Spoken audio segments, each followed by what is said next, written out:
a pair of Canadians, Michael, Danna, and Tim Clément, used an interesting live technique performance, and I got together with them and asked them about it.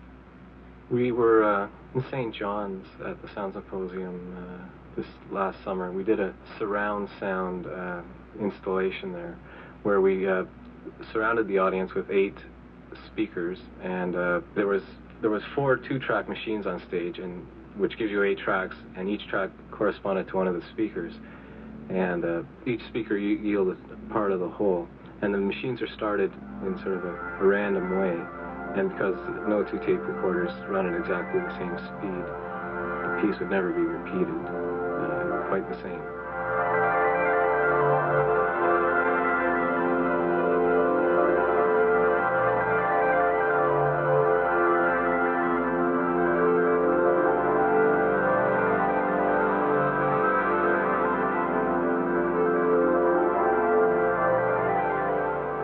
We met in grade 12 chemistry class, where we were chemistry partners. This goes back quite a ways now, about 10 years, I guess. We've really been working in the kind of music that we're working in now almost since those first days, although at that time it wasn't quite as concentrated and it wasn't quite as focused. It took us a while, but we eventually figured out sort of what kind of things we were hearing ourselves, and technology caught up with our ideas, I guess, and we're now able to do more or less the things that we can hear in our own minds. We have a pretty elaborate home recording studio between the two of us that we pretty much spend all our extra pennies on in the last 5 or 6 years. We have 3 cassettes that have just been released in Canada.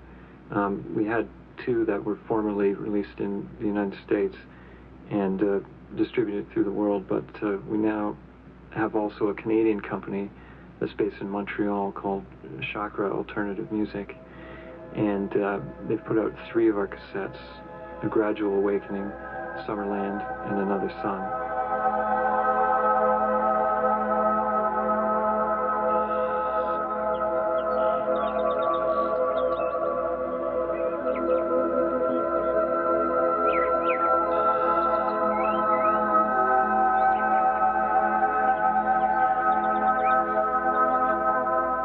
I think it's kind of like a creative alternative to the Muzak system.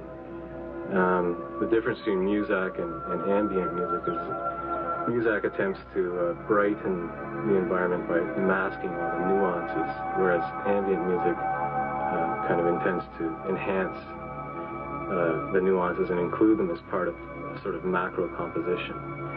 And that makes the listener feel as if he or she is part of the environment and not separate from it, which is more of, I guess, an Eastern approach to music. If you go back to our roots, I think for us it was almost a release from things that we were involved in.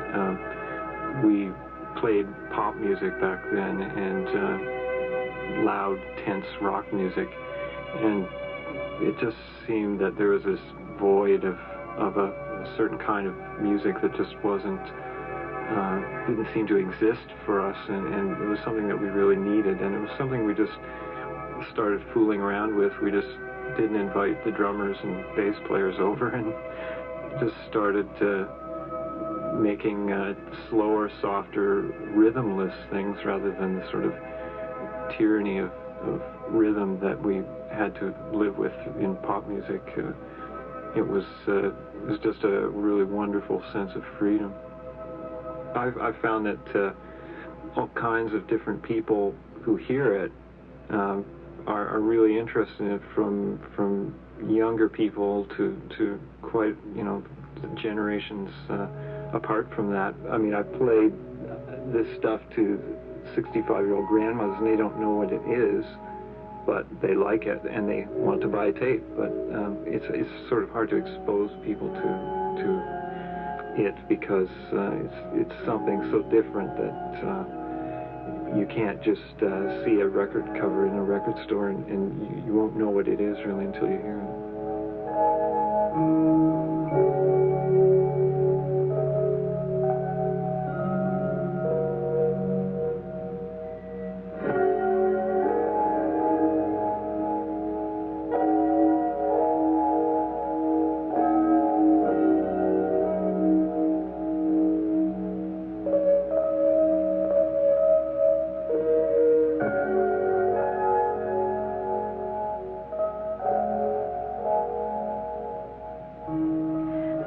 ambient music by Danna and Clément.